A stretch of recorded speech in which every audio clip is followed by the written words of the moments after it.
pensando, refletindo sobre o mundo em que nós vivemos, as circunstâncias que nos envolvem, né? E tudo que cerca a nossa vida e a urgência do retorno de Jesus, né? Ele precisa voltar. Se isso tudo que nós estamos vivendo não é o fim do mundo, eu falei com a minha esposa ontem, então o que vai ser, né? O que é o fim do mundo se tudo isso não é? Tudo isso que está acontecendo, todas as coisas ao contrário, você não encontra regularidade em mais nada, uma guerra ideológica, política, interesseira de todos os lados, a religião no meio disso sambando para todos os tipos de inclinações, sem que essa religião saia do mundo, sem que essa mesma religião acuse o mundo. Pelo contrário, essa religião está inserida no mundo, show, palco, sucesso, essa não é a proposta do Senhor, né? Dá para ver claramente isso. Muita coisa fora do processo. São João 16, verso 33, diz assim: E ele disse essas coisas para que em mim vocês tenham paz. Essa paz aqui não é a paz pela ausência de guerra, é a paz pela presença de Cristo. É exatamente a paz que ele nos dá quando ele nos chama para a guerra mesmo, né? Que aceitar Jesus e viver nesse mundo aqui, servindo a Cristo, é é aceitar o chamado para a batalha.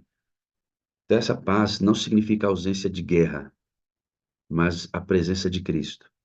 Eles, neste mundo, vocês terão aflições de todos os tipos. Mas eu sou filho de Deus. Eu sirvo a Deus. Às vezes a gente fala isso, né? Senhor, eu te sirvo, eu sou fiel ao Senhor. Por quê? Por quê? Por quê? Nosso mestre sofreu todas as aflições que ele podia, como ser humano, para deixar exemplo. Mas lembra, ele ressuscitou a primícia dos que dormem, subiu aos céus, intercede por nós e virá para ressuscitar os seus, levar aqueles que estiverem prontos, vivos, transformados todos para o céu. Lembra, o sofrimento precede a glória. Lembra disso? O sofrimento no reino de Deus precede a glória.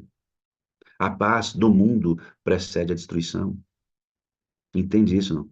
O sofrimento no reino vem antes da glória. A paz que esse mundo oferece sem Jesus vem antes da destruição. Você quer ver a paz desse mundo aqui ou quer andar em guerra com Deus? Você quer a paz desse mundo ou você quer a guerra com Deus? Aí ele diz assim: contudo, tenham ânimo, ânimo na batalha. Ânimo na batalha, ânimo quando você não tem resposta, ânimo quando as coisas parecem não dar certo, ânimo quando. Ânimo, ânimo. Esse ânimo aqui é igual a paz. De novo, não é o ânimo do mundo em que a gente está animado quando está tudo certo, que a gente está feliz quando. Não, esse ânimo aqui é pela esperança. É pela esperança da manifestação da glória de Deus. É da onde vem o nosso ânimo. É porque a gente sabe que o nosso Deus vai se manifestar. Então, se ele vai se manifestar, então tá tudo certo. Você, muitos aqui não têm pai mais, né? Eu sou um deles. Meu pai morreu tem 35 anos. Mas eu lembro quando a gente estava em aflição, em preocupação, e quando meu pai chegava, a gente não tinha mais medo. Eu sei que a experiência de muitos aqui com o pai pode não ser a mesma que eu tive com o meu, mas geralmente a figura do pai deveria representar isso. De forma geral, a figura do pai deveria representar exatamente isso. E quando nós estávamos aflitos e algumas coisas precisavam ser resolvidas, e nossos filhos, minha mãe não tinha como resolver aquilo, e que meu pai chegava, a gente não tinha medo mais. E aí ele diz assim: "Ó, eu venci o mundo."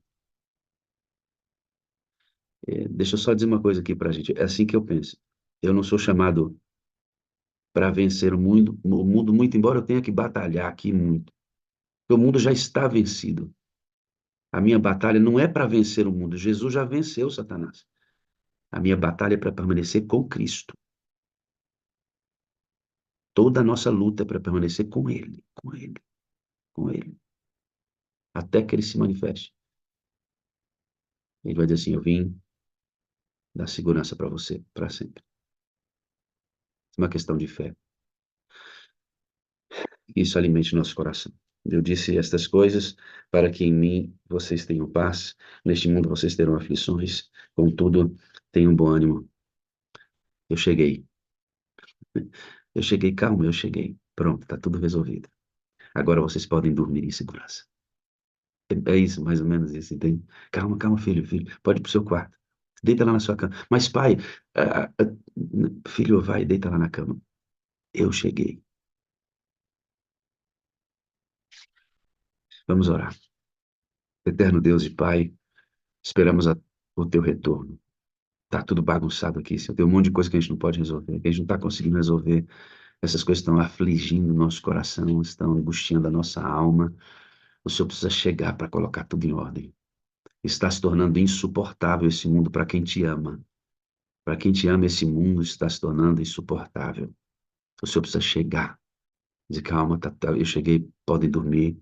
Eu cheguei, está tudo certo. Vocês agora estão em segurança. Nós precisamos disso. Precisamos disso. Por isso, volta logo, Jesus. Talvez eu não saiba o que eu estou pedindo, né? Verdade, mas é o que o coração humano sente. Volta logo. É o que te pedimos. Batiza-nos com teu Espírito, Jesus. Espírito Santo, toma conta dessa reunião. Faz dela como o Senhor quiser. Se o Senhor quiser trocar as peças todas de lugar aqui, o Senhor troca, porque nós queremos alcançar almas para o teu reino e a nossa também desejamos que seja tocada por ti. Transforma a nossa vida. Faz com que nossa vida seja equivalente à palavra de Deus. Em nome de Jesus. Amém, amém e amém. Deus a use, viu, querido? O seu áudio está fechadinho. Abre aí o áudio. E eu não sei, Marli, me parece ter um vazamento de áudio aí de alguma região sua. Se tem alguma coisa funcionando aí do lado, dá um cliquezinho no fone para cortar. Sim, é que hoje nos dividimos. O Kleber já tirou o som. Ele está nos 10 dias de oração da nossa igreja. Feliz. Aí Tá, você ó. vai lá Então, para outro escritório. Deus te Ok, ouça, querido. Um abraço. obrigada. Eu gosto muito desse texto de Ezequiel. Eu gosto muito desse vídeo. Esse vídeo nos fala um pouco sobre muitas coisas, né? Fala sobre impossibilidades, sobre coisas muito difíceis. Primeiro, uma coisa não é essa minha mensagem, mas cada dia que eu ouço esse texto e repetido, me conforta o coração. Ele não me assusta. No começo me assustava, porque essa mensagem de Ezequiel me assustava. Mas quando nós vemos Deus fazendo uma pergunta para uma coisa impossível, como é que nós respondemos? Né? Quando Deus falou para o paralítico, levanta e anda. Se ele tivesse respondido, mas eu não posso, eu sou paralítico. E ele pergunta para o profeta: você acha que esses ossos sequíssimos aqui poderão voltar a viver? E mesmo sem ter visto nada semelhante, ele fala: Senhor, tu sabes, Deus sabe. E não tem impossibilidade para esse Deus, não tem. E quando em visão ou em realidade, isso não importa, mas quando ele vê esses ossos ganhando vida, Deus permite ele participar de um processo recriador. Recriador. E ali Eliseu vai, ali Ezequiel está vendo o grande milagre do retorno da vida, um retorno da vida em uma situação impossível. Eu me coloco como esse profeta incrível. Quantas situações impossíveis, improváveis de acontecerem, de se consertarem, de se realizarem, Deus coloca para nós uma visão de que através dele, do seu espírito, porque o espírito entrou naquela situação para fazer aqueles ossos reviverem. Então, quando eu vejo o que Deus fez, o que Deus continua fazendo, como Ele cuida, como Ele guia, eu só posso louvar a esse Deus. E eu convido você, se você pode, se você está em casa aí com a sua Bíblia aberta, aí do lado, você que já estudou sua lição, já recapitulou com a Diana, Diana no Japão, Ohayou gozaimasu. Que vontade que eu tenho de conhecer o Japão, Diana, que coisa boa você estar ali na terra do sol nascente, do outro lado do mundo. Capítulo 32 de Salmos, versículo 8. A palavra de Deus diz assim: Eu te guiarei pelo melhor caminho para a sua vida. Eu te darei conselhos e cuidarei de você. Eu amo esse texto. Salmo 32, versículo 8. Eu te guiarei pelo melhor caminho para a sua vida. Eu te darei conselhos e cuidarei de você. Quando Deus nos fala que Ele vai nos guiar e que Ele vai cuidar, Ele vai cuidar. Ainda que tenha tanto mal na terra, o pastor Wagner falou que nós não herdamos o pecado, né, de Adão. Cada um vai ser responsável pelo seu pecado. Mas nós acabamos vivendo em um mundo onde o mal é existente, o mal é crescente, o mal está ali, mas nós não podemos confundir o aparecimento do mal com o problema do mal. Ele está aqui, o mal está aqui entre nós, mas o aparecimento do mal ele é mais antigo do que a nossa existência, então nós não conseguimos entender. Nós vamos entender um dia, né? Quando daqui a pouco Jesus voltar, está além da nossa compreensão. Agora, o problema do mal, sim, ele é resolvido com perdão, com salvação, e isso nós temos através do santuário, né? Através de Cristo. Estudamos na lição da Escola Sabatina semana passada ou retrasada, eu creio. E ali Deus nos dá uma explicação detalhada, coerente de como ele iria resolver esse problema do mal, né? É, Deus consegue nos expor através do seu amor, do seu sacrifício, a natureza do nosso caráter, mas ele expõe a natureza do caráter de Deus. Ele faz entender que a morte de Jesus, que é representada pelo sacrifício contínuo lá do santuário, ela transforma a nossa natureza rebelde, nossa natureza pecadora, nos dá condição para que o nosso caráter seja moldado à semelhança de Cristo. E embora sejamos maus pecadores, estejamos experimentando o mal e seus resultados, nós temos a intercessão do Espírito a nosso favor, nos ajudando a nos parecer com Cristo, a olharmos para Jesus através do seu amor, através da sua graça, né? Nós temos um intercessor para pedirmos perdão dos nossos pecados a cada dia, para podermos chegar ao trono de Deus sem interferências, né? sem meios termos, e podemos estar confortados com sua graça salvadora, com a sua graça perdoadora. Oramos a Deus todos os dias e essas orações são levadas a Deus através do Espírito Santo. Ele leva nossas orações e mais do que isso, ele nos ensina a orar, porque nós não sabemos nem como orar. Temos tantas necessidades, mas não sabemos como pedir a Deus. O livro de Tiago nos fala que nós pedimos errado. Às vezes oramos tanto, pedimos uma coisa, Deus não recebemos, oramos por tantos anos, não recebemos, mas Tiago nos diz por que que não recebemos. Primeiro que a gente pede, mas não recebe porque a gente pede errado. Primeiro, muitas vezes queremos e não recebemos porque não pedimos, e quando pedimos, pedimos errado. E o Espírito Santo nos ajuda a entender como nós podemos orar e chegar ao trono da graça e falar com o nosso Deus. Nós precisamos da justificação de Cristo todos os dias para estarmos diante do Senhor. E Cristo nos faz isso, essa justificação através do sacrifício dele, nos dando essa condição, né? Ele é o nosso sacrifício, pelo sangue do Cordeiro, nós chegamos até o trono da graça para podermos receber auxílio em tempo oportuno. Ai, como isso conforta o nosso coração. Deus está sempre atento, sempre de olho. A santificação, queridos, ela é uma obra diária, não é? mas a santificação é nossa obrigação, esse crescimento na graça é nossa obrigação, mas a justificação é o presente divino, diário, que Deus nos concede. Isso também é aquilo que transforma a nossa dor em esperança, transforma nossas lutas em vitórias, transforma nossa guerra do dia a dia em salvação, porque Deus concede isso. E o que Deus faz com a nossa vida? Ele faz com que a nossa vida experiencie grandes coisas através das mãos dele. E ele escolhe pessoas para poder ajudar outras pessoas a estarem no caminho.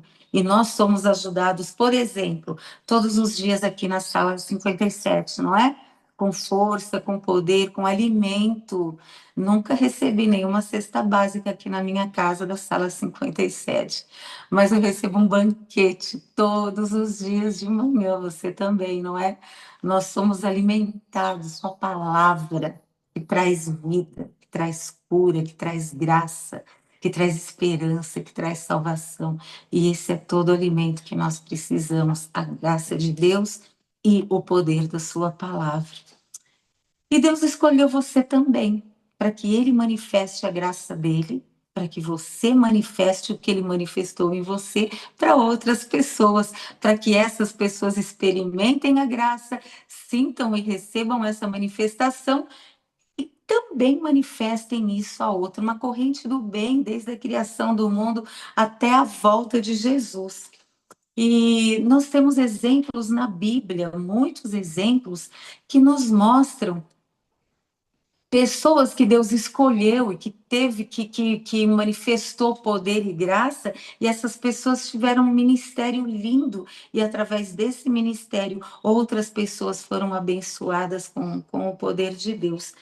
E eu quero ler hoje o que está em Primeira Reis, começa em Primeira Reis, capítulo 19, versículos.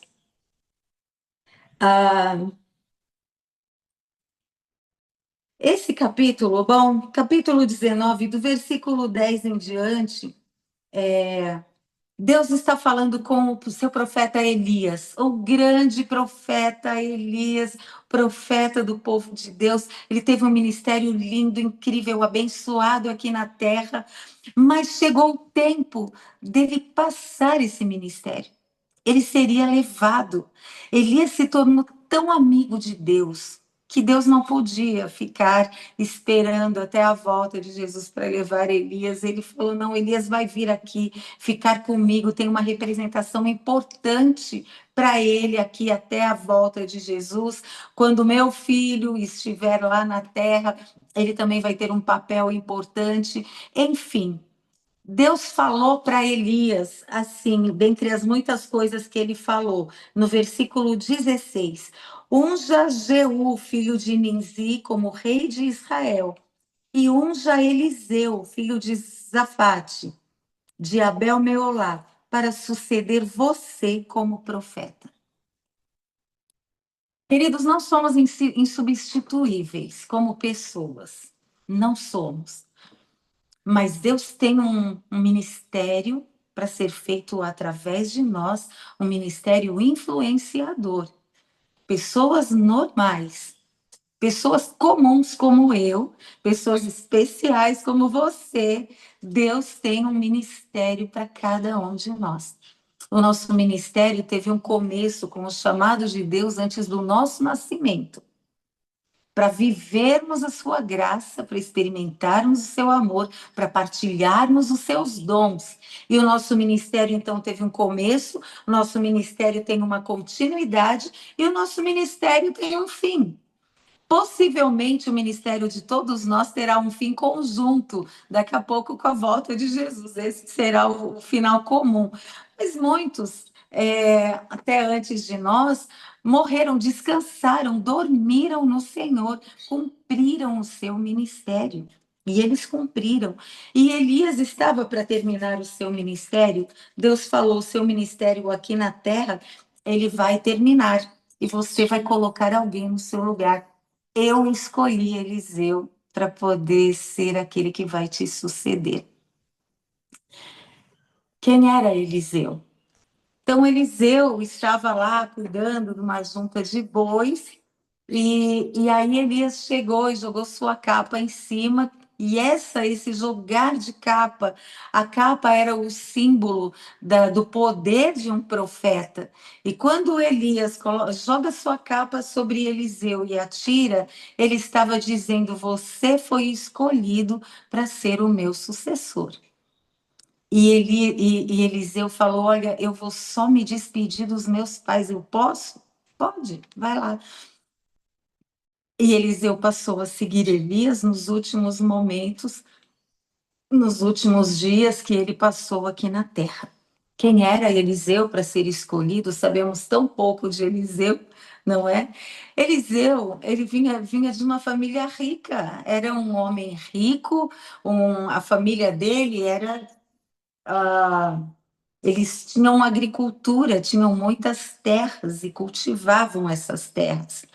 E Eliseu não precisava fazer nada, porque ele era filho do dono, o dono era muito rico. E entendam, uma pessoa, quando a Bíblia citar era rico ou muito rico, entendamos hoje nos nossos dias como um milionário, porque era uma distinção muito importante no tempo do povo de Israel e no tempo antigo. E ele podia só estar ali desfrutando das riquezas do seu pai, mas Eliseu trabalhava com seu pai. Sabe o que aconteceu quando Eliseu era pequeno? Ellen White, escrevendo sobre ele, diz que ele foi, assim, como Jesus experimentado nos trabalhos da casa. A mãe de Eliseu ensinou Eliseu a trabalhar em casa. Ele não precisava buscar água, muito provavelmente ele buscava água para sua mãe, de vez em quando, não toda a água, mas buscava água, aprendeu a cuidar da casa, aprendeu a ser um agricultor de sucesso, estava lá com os trabalhadores, sol a sol, estava lá ao lado do seu pai. E nós só temos alegria e só temos paz mediante o serviço. E Eliseu foi preparado para o serviço de Deus, experimentando os trabalhos da casa e experimentando os trabalhos da agricultura. Eliseu foi ensinado a amar os seus pais através do trabalho.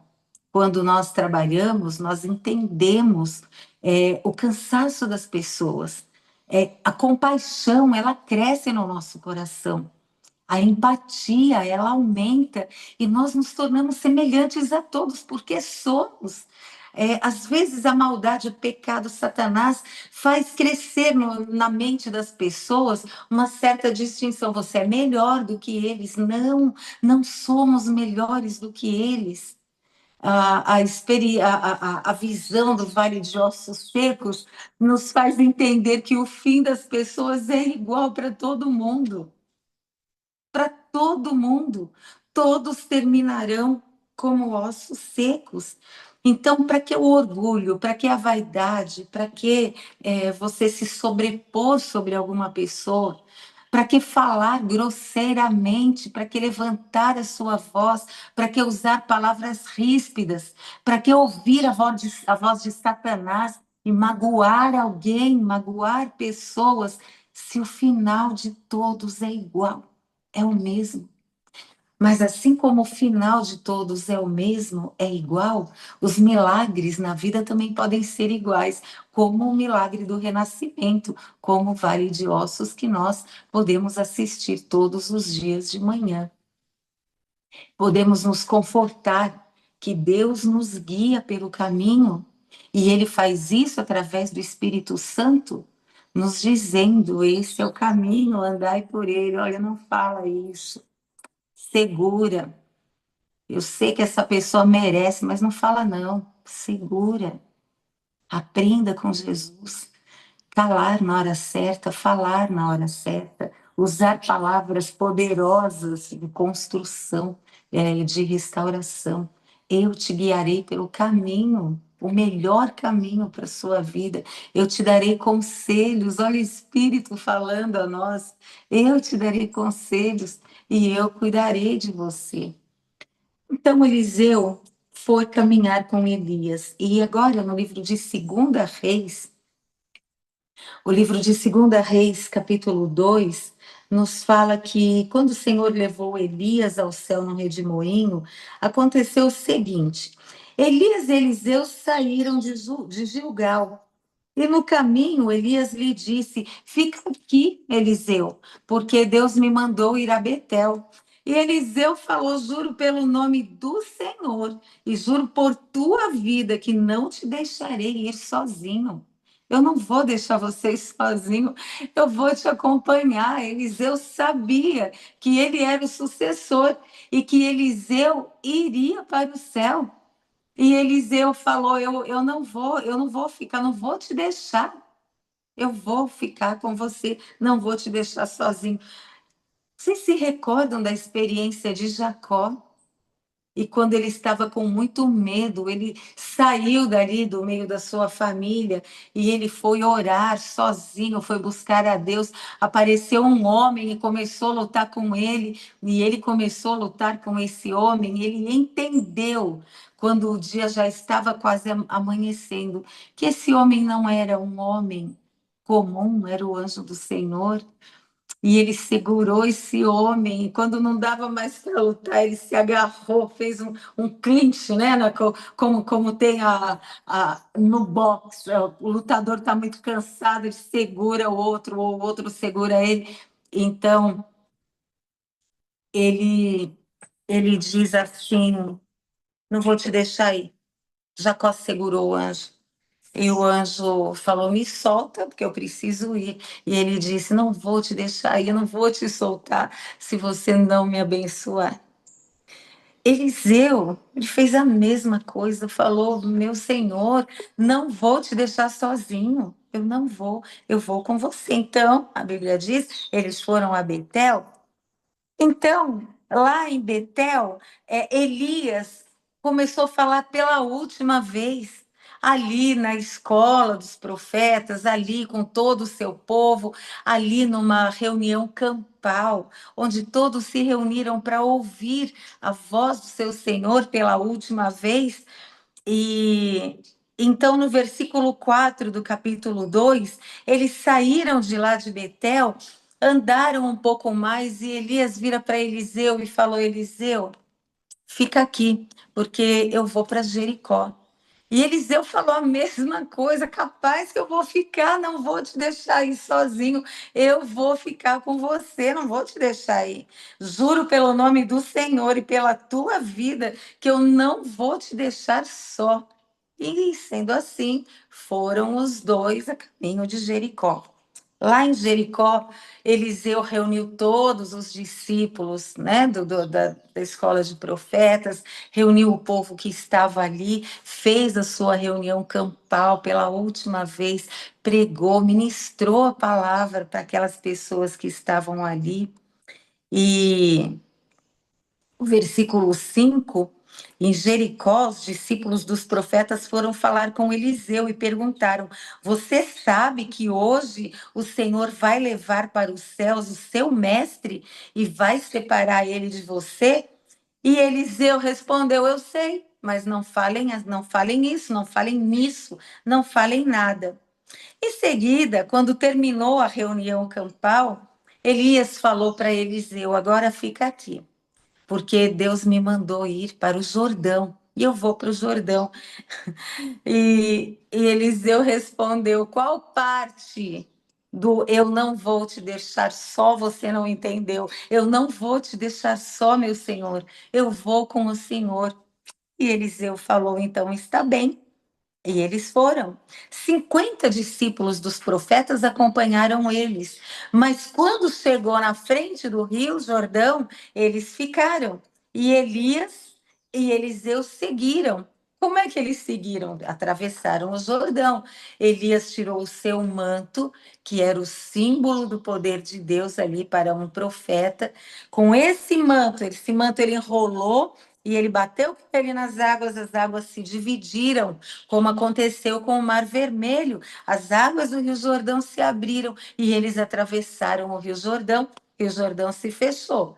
Os 50 que estavam seguindo eles ficaram aqui do lado de cá. e eles seguiram para frente. Então, depois de atravessarem, Elias conversando com Eliseu, andando pelo caminho, imagino que Elias deu muitos conselhos a Eliseu, muitas instruções a respeito do ministério para Eliseu. Mas aí, em um momento, lá no versículo 19, Elias disse a Eliseu: O que eu posso fazer por você antes que eu seja levado de você? Quero te dar um presente, então me pede o que eu posso fazer por você antes de eu ser levado. E Eliseu nem pensou. Respondeu Eliseu: Eu quero ter a porção dobrada do espírito de Elias. Quero a porção dobrada do espírito de Elias. E Elias falou no versículo 10: Nossa, seu pedido é difícil. Você me pediu uma coisa difícil. Mas se você me vir quando eu for levado para o céu, separado de você, então você terá o que você me pediu. Se isso não acontecer, você não será atendido. E ali eles estavam conversando, e enquanto estavam conversando, a Bíblia diz que apareceu um carro de fogo, puxado por cavalos de fogo, que os separou, e Elias foi levado ao céu em um redemoinho. Quando Eliseu viu aquilo, ele estava vendo seu Senhor na glória dos anjos, levando ali seu Senhor, Elias, num redemoinho, sendo levado para o céu. E ele falou: Meu Deus, meu Pai, cavalos de fogo e os seus cavaleiros, cavalos e cavaleiros de Israel. E Eliseu já não podia mais ver Elias. Mas enquanto Elias começou a subir, aconteceu uma coisa. Caiu algo de lá de cima do redemoinho. E o que será que caiu? Caiu Elias, que não se segurou direito? Não, Elias não caiu. Mas a capa de Elias caiu.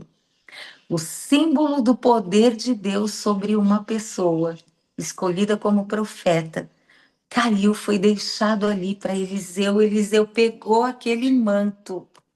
E Eliseu pegou aquele manto como cumprimento da promessa que Elias fez. Se você me vir subindo, o seu pedido vai ser realizado. Queridos, a Bíblia fala de como foi o ministério de Eliseu. Um ministério incrível, um ministério brilhante, um ministério onde ele realizou muitos milagres, um ministério eficaz. Eliseu aprendeu a caminhar com Deus, Eliseu aprendeu a amar a Deus, Eliseu aprendeu que o serviço é o caminho da felicidade e do contentamento. Ele foi experimentado nos trabalhos.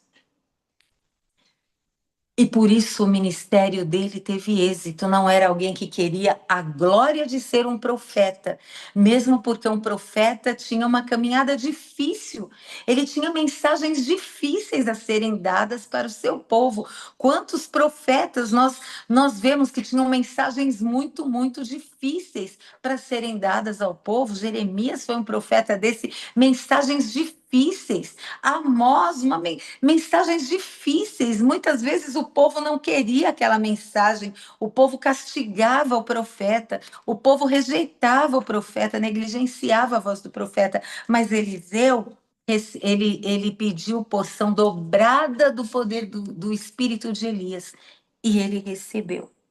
E aí, quando ele foi voltando pelo caminho, se deparou com o Rio Jordão. Olha o que ele pensou: meu senhor deixou a capa. E eu vi o que ele fez com a capa. Então Eliseu enrolou a capa de Elias, ex-capa de Elias, agora era a capa dele, e ele bateu com a capa no Rio Jordão. Rio Jordão se abriu. Primeiro milagre. E ele passou e começou o seu ministério ali, abrindo o Rio Jordão.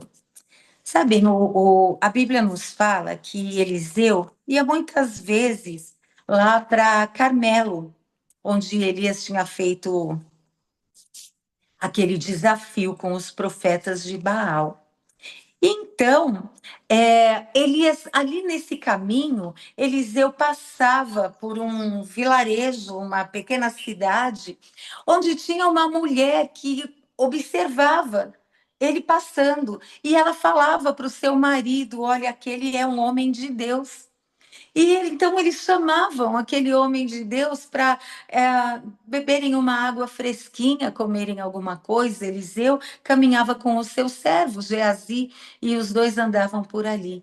E essa mulher um dia falou para o seu marido: Olha, vamos fazer um quarto para o homem de Deus?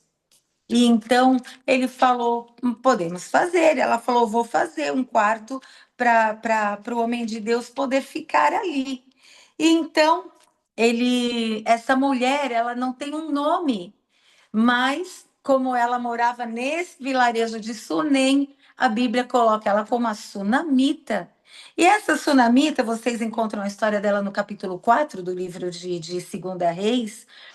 E ela fez então um quarto no melhor lugar da casa, que era lá em cima no teto, onde as pessoas subiam na área para descansar, para se refrescar no final da tarde, ou para aguardar o almoço enquanto estava sendo preparado. Era um lugar muito especial da casa e ela fez o quarto ali. E chamou, em uma vez que Eliseu estava indo para Carmelo, ela foi e chamou Eliseu e disse: Olha, nós construímos um quartinho de tijolos e ali tem uma cama, tem mesa, cadeira, uma lamparina. E ela mesmo colocava água fresca numa botija todos os dias para o profeta, porque ela não sabia quando ele ia passar novamente. Mas Eliseu ficou tão agradecido com aquilo e falou para Geazi: Geazi, vai lá embaixo e pergunta para ela o que eu posso fazer por ela. O que eu posso fazer por ela? E Geazi falou assim: Meu senhor está perguntando o que ele pode fazer por você. E ela disse: Eu estou bem aqui na minha própria gente, está tudo bem comigo, está tudo certo. E ele voltou. Senhor, ela disse que não se preocupe em retribuir nada, está tudo bem com ela. Mas eu reparei uma coisa: o marido dela é idoso e eles não têm filhos. Eu falo: Que ideia, Geazi! Pois então vai chamá-la. E quando chamou a mulher, ele falou para ela: Olha, por volta dessa época, eu estou lendo o versículo 15, por volta dessa época no ano que vem, você estará com um filho nos braços. E ela falou: Não, meu senhor, não coloque ilusão na mente da tua serva. E ele falou: Não, não é ilusão. Depois de um ano, aquela mulher estava com o seu filho nos braços e esse menino cresceu. A Bíblia conta essa experiência. Certo dia, o menino foi lá trabalhar com o seu pai, que também era um homem rico, e estava trabalhando ali com seu pai. E aí ele passou mal, sentiu uma dor de cabeça e falou: Ai, pai, minha cabeça está doendo. E o pai não sabia o que fazer quando uma criança está doente. Desculpem, a criança está doente, o socorro é a mãe, geralmente, né? E o pai falou: leva ele para a mãe dele correndo. E a mãe dele colocou ele aqui no joelho para poder fazer carinho na cabeça ou uma compressa. Mas a verdade é que essa criança morreu. Talvez ela tenha tido um aneurisma, talvez uma insolação, não sabemos, a Bíblia não diz, mas ele morreu. E agora o que fazer? Essa mulher colocou o seu filhinho lá na cama do profeta.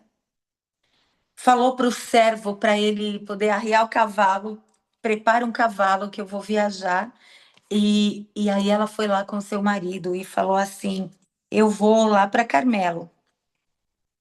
E o marido falou: Mas não é dia de culto, não tem nenhuma reunião campal. Ela falou: Deixa assim, eu vou viajar. E ela foi. E a Bíblia conta que o profeta foi com ela para casa e ali ele ressuscitou o filho dela. Mas depois ele disse para ela, olha, no versículo no capítulo 8, ele disse: saia do país. Depois de algum tempo, ele falou para a sunamita: saia do país, porque vai ter uma fome grande aqui na terra, vai ter uma fome por 7 anos. E ela foi lá para a Filistia, foi para a terra dos filisteus, e ela morou lá por 7 anos. Imaginamos que o marido dela tenha morrido nesse tempo, porque quando ela voltou, ela não tinha mais as terras dela. Ela não tinha mais as casas dela, porque você sabe, naquele tempo, quem dava direito, né, às terras era o marido. Se o marido morria, alguém vinha e tomava as terras ficavam com outra pessoa. E aí, o que que ela pensou?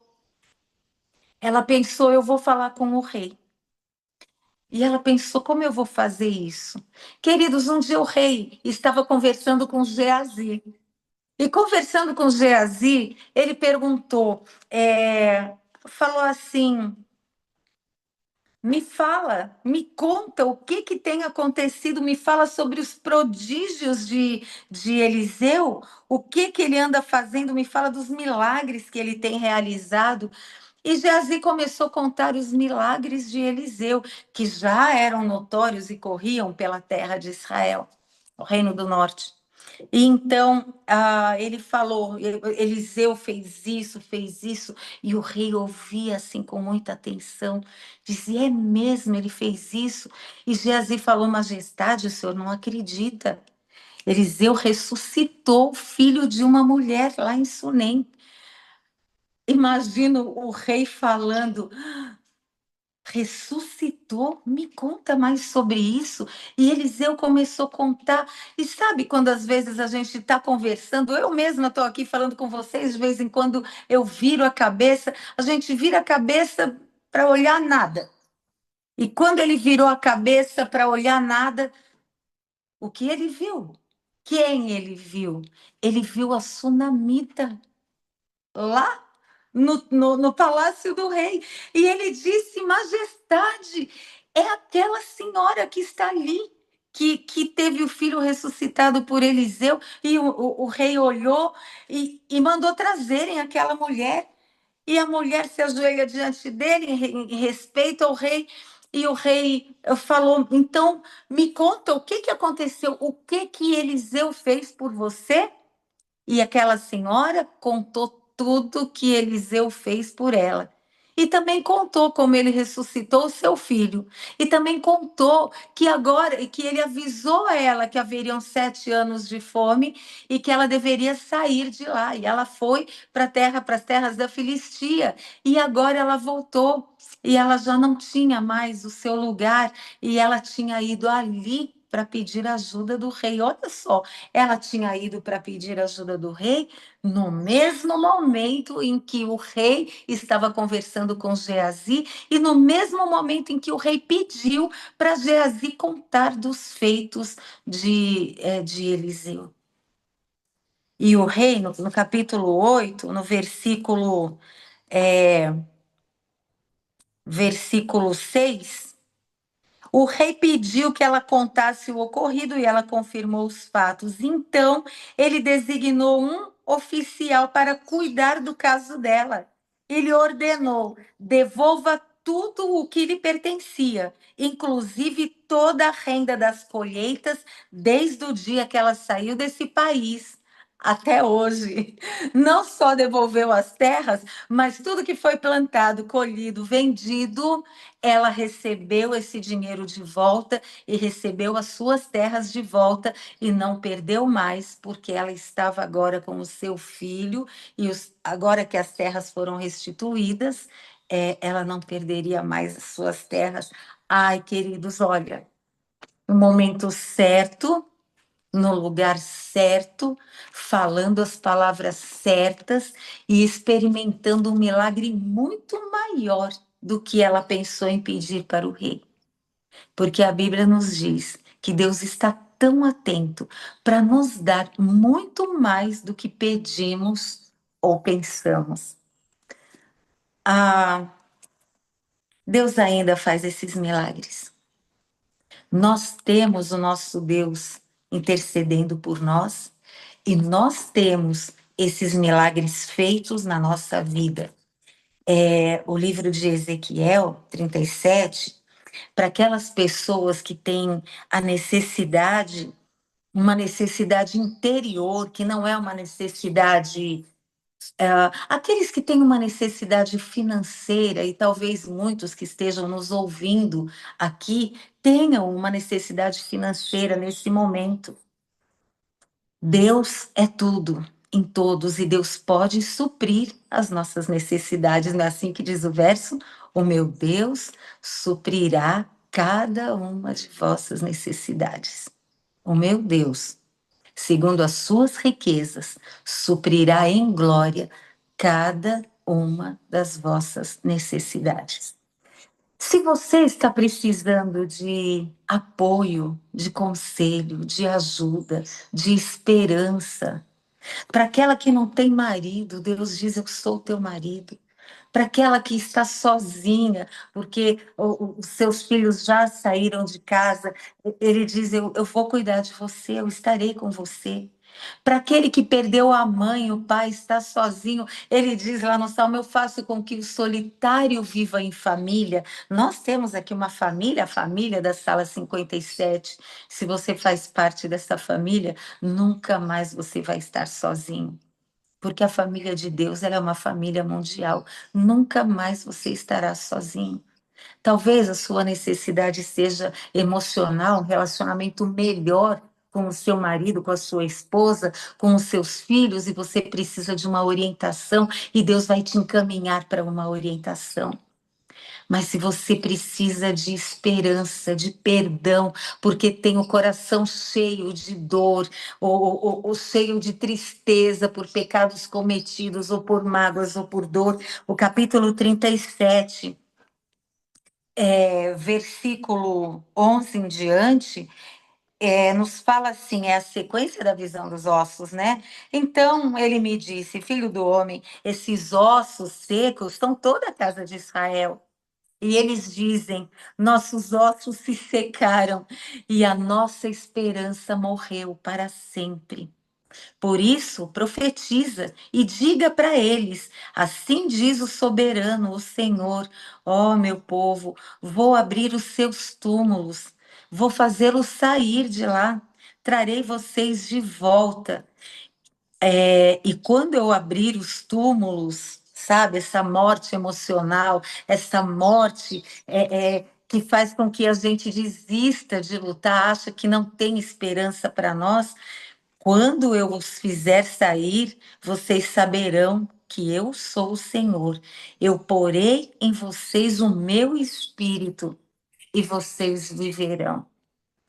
Se alguém aqui precisa desse consolo, de que Deus vai fazer viver de novo o amor, a esperança, a fé, porque vem dele o querer e o efetuar, se coloque nas mãos de Deus.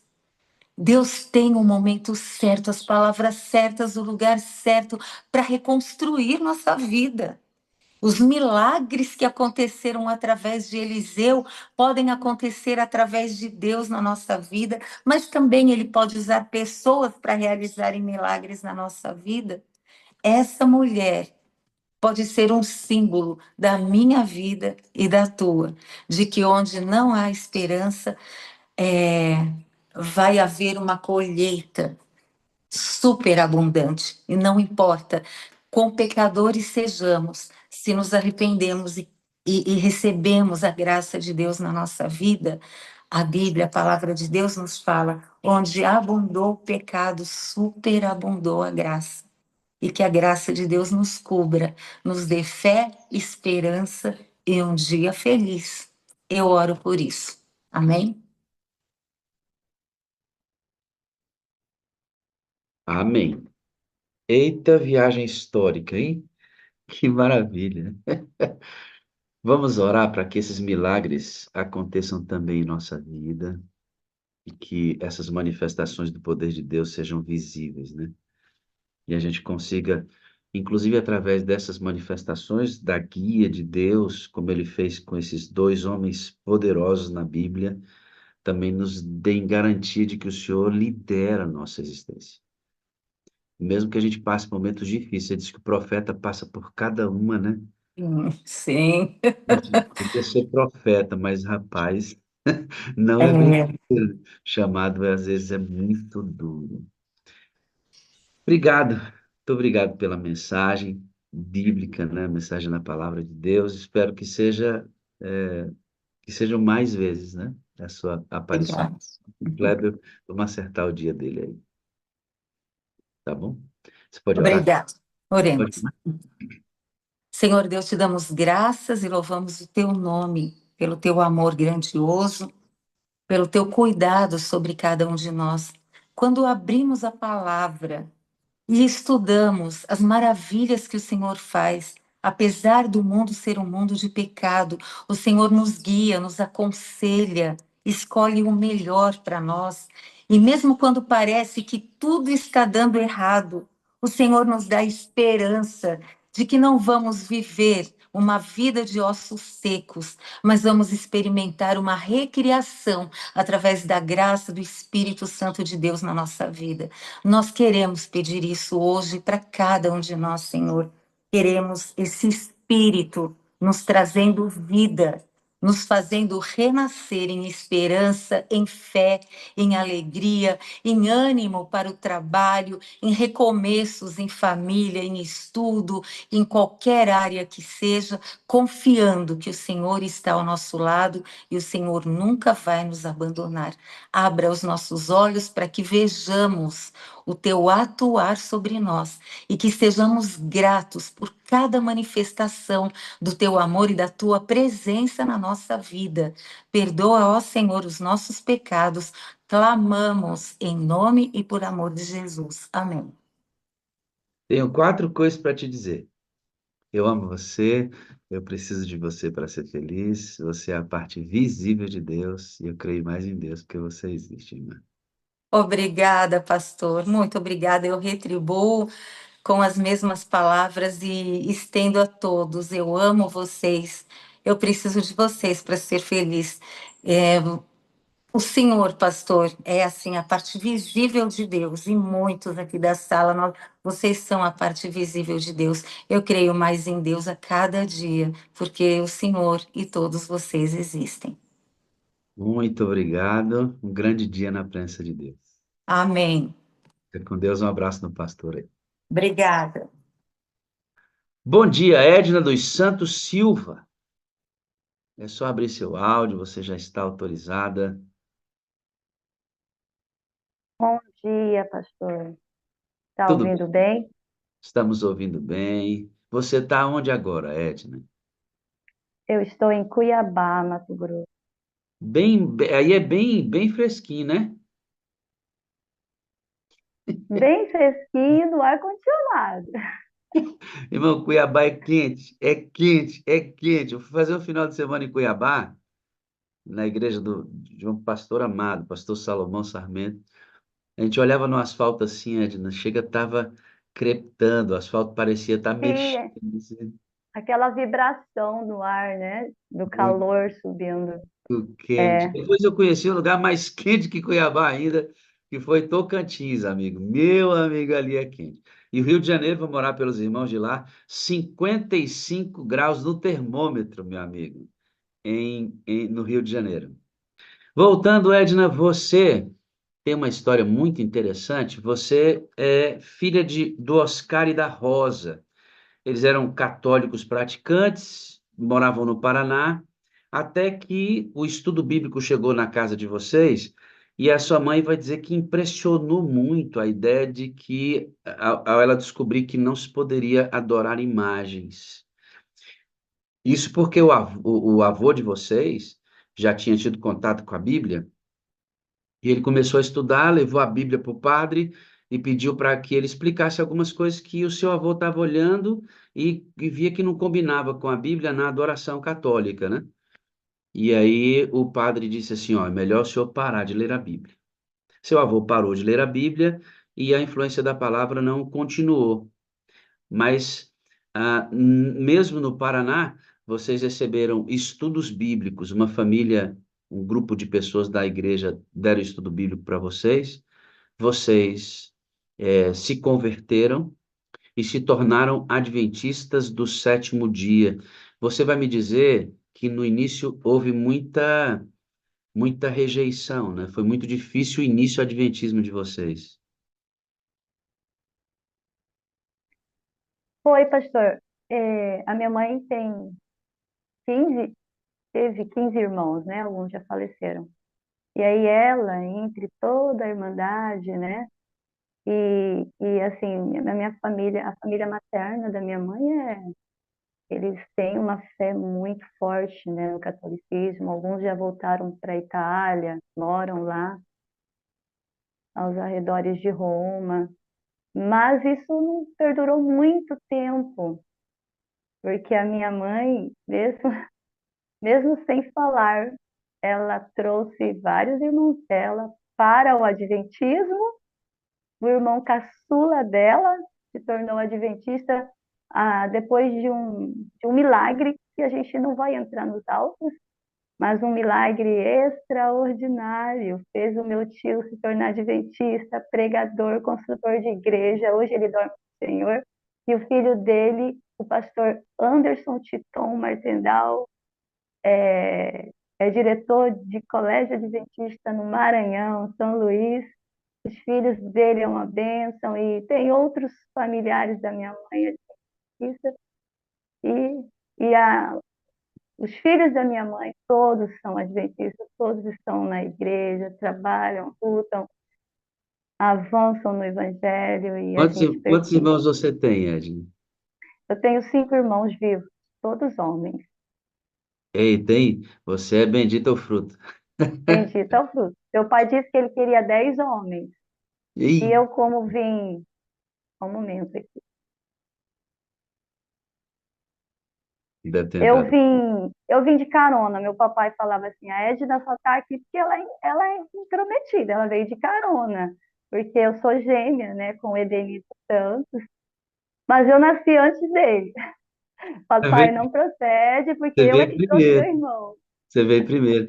A Edna, o início do adventismo da Edna foi assim, sob pressão, depois a mãe vai ganhando, porque a mãe era muito firme na fé. A mãe muito firme, eles vão mudar para o interior, para uma roça, e eles acabam se distanciando um pouco desse convívio, e o pai da, da Edna sofre um esfriamento e ele gostava muito de caçar, muitas amizades, e ele foi aderindo a alguns tipos de hábitos que não eram adventistas, muita caça, comida que não deveria ser ingerida, e muitas vezes eles faziam essa caça para comer, e a mãe firme da Edna, né, chegava e tirava as meninas da fila e dava outro tipo de alimentação que o senhor autorizava a comer.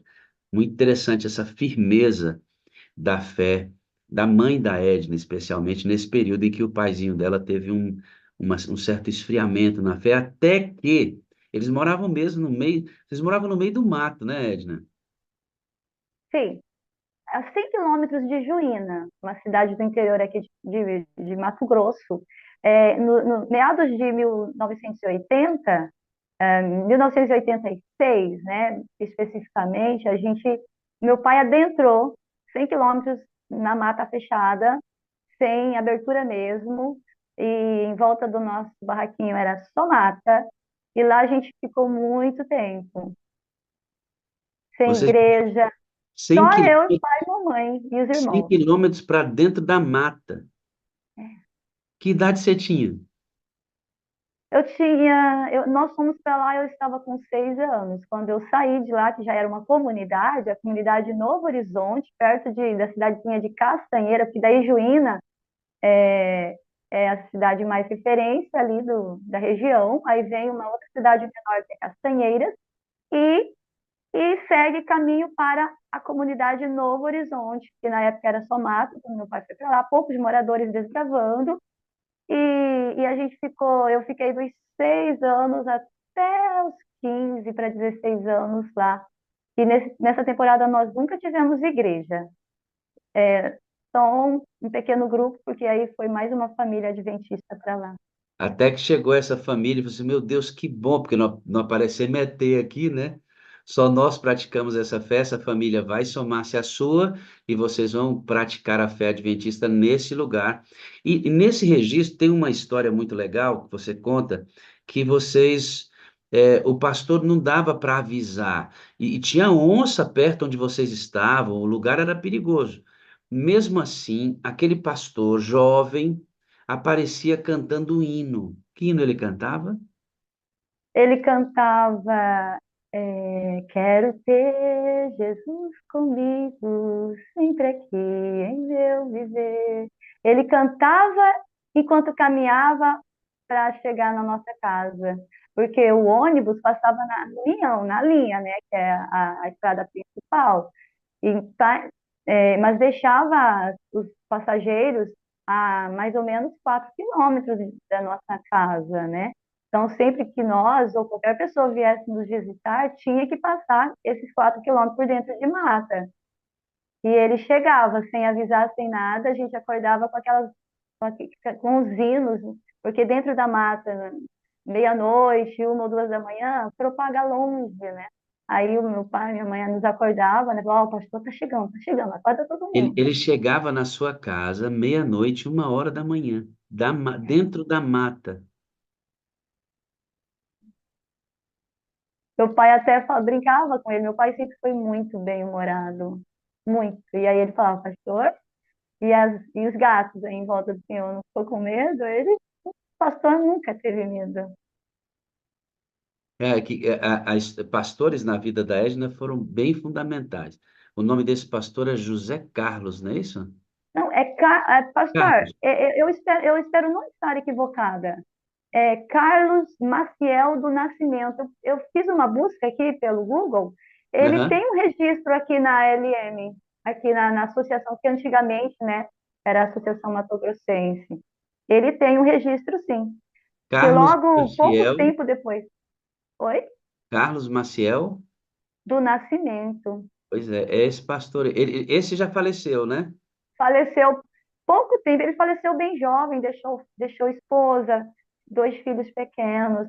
Ele sofreu um acidente, justamente porque o pastor, ele pegava, onde ele não conseguia chegar de carro, ele chegava de moto, onde ele não conseguia chegar de moto, ele ia a pé, e ele teve um acidente, né, de moto e Você vê que faleceu. a figura do pastor, amados, é uma figura muito importante na caminhada cristã. Hoje em dia, eu vejo muito uma desassociação. Eu não vou entrar nos motivos, né? Porque alguns motivos podem ser apresentados ou podem ser bastante variados os motivos, mas a figura pastoral está desgastada. Eu sou pastor e eu sei como é difícil hoje exercer autoridade na minha congregação. O pastor tem que ter autoridade, a autoridade eclesiástica da unção que ele recebe. Você sabia que o pastor carrega uma bênção que ninguém tem? Você entende isso, Osana? Que o pastor carrega uma bênção que ninguém tem. O pastor, ele é ordenado ao ministério com imposição de mãos. Muito embora o diácono e a diaconisa hoje sofram a imposição de mãos para o seu ministério também, a imposição de mãos e a ordenação ministerial de um pastor é diferente. O pastor não pode ser tratado como um igual a todos. Não pode. Você trata o pai da casa igual a todo mundo? Se você tratasse seu pai como um irmão, como seria? Teria dado certo a educação na sua casa? Se você tratasse o seu pai como um irmão seu? Não teria dado certo. Por outro lado, o pastor, Edna, não é um super-homem. A desconstrução do pastor ficou ruim, porque a autoridade lhe foi tirada e muitas vezes é dado para ele um atributo de super-homem. O pastor não é frágil, o pastor não fica triste, o pastor ele está sempre disposto, ele está sempre pronto, o pastor. Isso não é verdade. O pastor é um ser humano como qualquer outro. O que difere o pastor do membro da igreja é a sua unção sacerdotal e sua responsabilidade, que é maior. O resto somos dependentes da mesma graça. E eu amo essa história do pastor, né, que vem na mata, meia-noite, para visitar suas ovelhas. Eu amo visitar, amo estar na casa dos meus irmãos. Acredito que a proximidade, muito embora hoje seja um desafio, ainda é a arma principal de um pastor, no bom sentido, para liderar a sua igreja. A Edna teve a influência desse pastor, ele chegou na casa da Edna e viu que tinha pato, e eles estavam comendo coisas que não devia, e esse pastor, olha que lindo, né? Vai lá e doutrina, né? Faz um processo de doutrinamento com esta família. O pai da Edna entende tudo, junto com a mãezinha, que já era bem mais fiel, ele fortalece a fé, e se firma nos caminhos do Senhor. Olha que benção. Nesse mesmo lugar vai chegar uma família, e aí eles começam a adorar juntos nessa família. Imagina, a Edna, ela é literalmente do mato, da roça, da roça. Com 13 anos, ela começou a cuidar de criança. Foi o início do despertamento da fé da Edna, e ela trabalhava numa madeireira, irmão, puxando madeira, presta atenção, puxando madeira, na roça, já cuidava das crianças que apareciam ali, não sabia muita coisa, mas entregava o que tinha, até que apareceu um tal de... Aí começa a mudar completamente a vida da Edna. Aparece o pastor Juraci Santiago Castelo. E aí ele faz uma proposta. E você vai morar na casa dele. Sim, pastor. Só um detalhe antes. O meu esposo está na sala assistindo pelo YouTube. Ele disse que só aparece a minha voz, não tem a minha imagem. Não sei como é que está. Bom, para mim aqui tá tudo bem no Zoom. Deixa eu dar uma olhadinha no YouTube. Se já tivesse acontecendo alguma coisa, pode ser que meu pessoal da assistência aqui já teria me dito. Mas para Tá, mim tá ok. tudo bem. Vamos continuar. Tá. Um abraço no O esposo. pastor Como é que é o Juraci, nome dele? ok? Como é que é o nome do esposo? O Madison Araújo Silva. Madison, um abraço para você, meu amado. Continuemos. Ele e Pastor o meu Juraci, enteado Tiago, meu filho Tiago Luiz, estão ali assistindo. que E minha maravilha. Um filha, abraço. acho que eu não consegui acordar ela, ela está lá no Uniaine, e eu não consegui fazer ela despertar. Também, né, tadinha, deve ter estudado até tarde. Um abraço a toda a família. Pastor Juraci te leva a morar na casa dele. Sim, o pastor Juraci, a esposa Mariluce, na época, em 1996, início de 1996, eles queriam uma moça para ficar em companhia da Mariluce, porque era muito desafiador o distrito, né? Os grupos ou igrejas distantes, tudo chão, né? Estradas. Então ele ficava ausente demais, ele precisava, ele queria uma moça e tinha três meninas lá na comunidade, assim, né, do nosso grupo, né? Eu, a Tatiane, filha do irmão João, e minha prima Andréia. E aí, eu não sei explicar, mas eu é que acabei indo, né? E fiquei o ano todo com o pastor Juraci e a sua família, cuidando da filhinha deles e em companhia, né? Da família.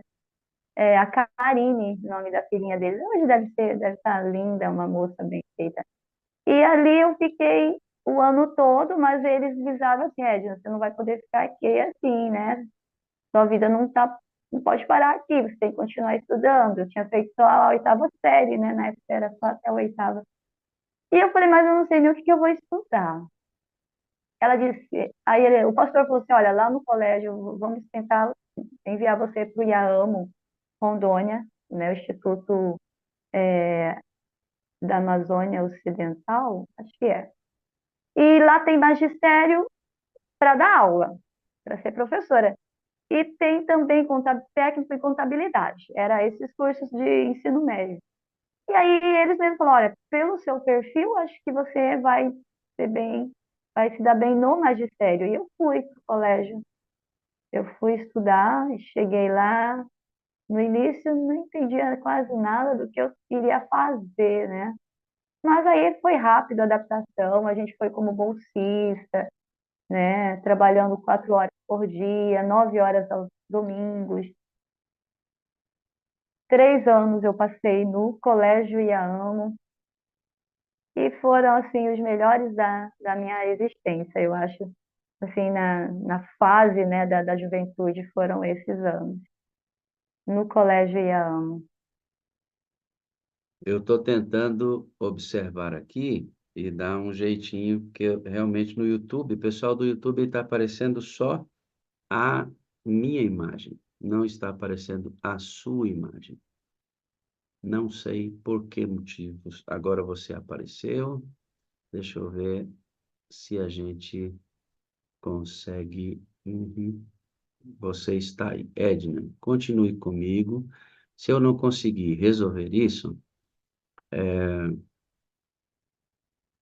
nós vamos trabalhar só com a sua imagem, tá? Eles vão ouvir a minha voz e ouvir você, que é mais interessante do que ficar só ouvindo a minha voz. Se eu não conseguir colocar na tela as duas imagens lá no YouTube. Agora estamos juntos lá no YouTube resolvido. Pronto. É assim que funciona a coisa. Muito bem.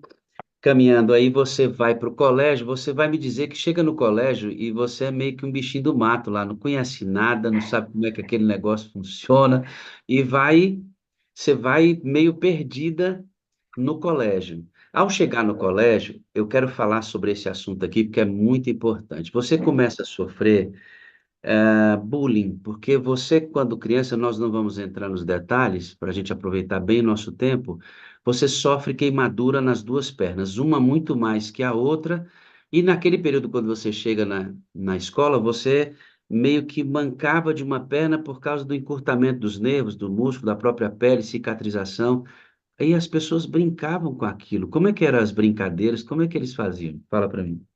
Eram os colegas da sala de aula, né, os que estavam mais próximos. E aí eu lembro que a gente saía do colégio, ia todo mundo para o refeitório, aí naquela caminhada, eu sempre fui meio que rápida demais, meio elétrica para tudo, né? Então eu andava rapidinho, meio que mancando, e aí eles corriam na minha frente e ficavam me imitando, né? Imitando. E eu ficava, assim, a gente não ia muito pro lado emocional, tipo, meu Deus, né, estou sendo ridícula. Não. Eu só falava, olha, eu acho que vou ter que fazer um esforço para minha perninha ficar bem alinhada, né? Aí eu fiquei forçando muito, assim, para que a perna esquerda, né, que ela queimou muito, que ela ficasse, né, com os dedos voltasse à flexão, né, a ficar normal. E ficou. Acho que em pouco tempo eu consegui alinhar meu caminhar e isso desapareceu, né? Mas foi uma coisa bem impressionante, porque Deus me ajudou muito e eu nem percebi como que de repente eu andei normal e ando até hoje. E pelo grau profundo de queimadura, eu acho que eu tenho poucas cicatrizes, né? Mas elas servem para uma coisa muito importante, elas me lembram muito o juízo final. Você com fogo não quer nada, né, Edna? Porque dói demais da conta. A Edna disse que quando ela sofre o acidente com com água Um fervendo, caldeirão de algo assim. um caldeirão de água fervendo, ela lavava roupa no rio e ela No transitava rio. coisas. Você vê que vida, né? Que vida. E aí esta água cai sobre a Edna. Ela disse que quando ela se desfaz das roupas, porque estavam queimando ali, a perna dela já estava sem pele, totalmente sem pele, totalmente Totalmente sem arrancada. pé. Né? E Deus trabalhou na vida dessa menina, ela superou essa fase. Eu achei muito interessante, Edna, a forma como você supera isso. E eu confesso para você que eu estou muito preocupado com o tempo de hoje, sabe? Porque o que os meninos fizeram com você, nós classificamos isso como bullying, certo? Mas como você não Foi. sabia o que era e nem era estimulado a ver muito essas coisas, você olhou para aquilo, não foi tão afetada emocionalmente por isso e conseguiu superar. Eu tenho hoje realmente um problema sério com o mundo, porque estão potencializando determinados comportamentos e por potencializar, você sugestiona demais isso. Isso acaba se tornando não que não seja real, não que não impacte as pessoas. O que esses meninos fizeram não é correto fazer isso. Você brincar com o estereótipo, ou físico de ninguém. Isso não é correto, não é. Mas eu acho que hoje a superênfase que a gente dá para essas coisas dá também uma percepção aumentada para as pessoas. E elas não conseguem sair disso porque estão sendo sugestionadas a ver isso com mais força do que essas coisas deveriam ter. Ora, eu, quando criança, também sofri brincadeiras, eu fiz brincadeiras, nunca matou ninguém, muito embora elas não devam ser feitas, brincar com o estereótipo de ninguém é correto, mas eu acho que pô, hoje todo mundo tem laudo de autismo 1. Hoje todo mundo é TDAH. Eu acho que essa supervalorização, de novo, não que elas não existam, tá bom? Essas coisas existem. Mas quando a gente supervaloriza, me parece, a impressão que eu tenho, posso estar errado, é que as pessoas começam a supervalorizar determinadas coisas e as emoções vão junto com isso. Sim, pastor, um segundo. Os prismas, né? Tem o lado negativo e o positivo. Se você supervaloriza o negativo, o positivo enfraquece. Se você supervaloriza o lado positivo da superação, o negativo vai enfraquecer. Então, assim, o bullying tem que ser combatido? Tem, mas a gente tem que supervalorizar a superação dessa pessoa que sofreu bullying, claro, suprimindo o agressor, né? Mas a gente tem que ter o lado o prisma correto, que aí vai supervalorizar a superação, porque o bullying vai acontecer sempre. Mas a gente tem que ter essa força, e os nossos jovens hoje não têm. Porque eles estão sendo fragilizados, É, fragilizados. Os jovens estão sendo fragilizados. Hoje, os homens estão sendo afeminados, as mulheres estão sendo masculinizadas. Então, existe uma série de informações controvertidas que está deformando, tirando a identidade não só sexual dos jovens, mas tirando sua identidade religiosa, sua identidade familiar, sua identidade cultural, literalmente a mesma obra que Babilônia fez com Daniel. Se Daniel fosse um jovem de hoje, ele não suportaria a Babilônia,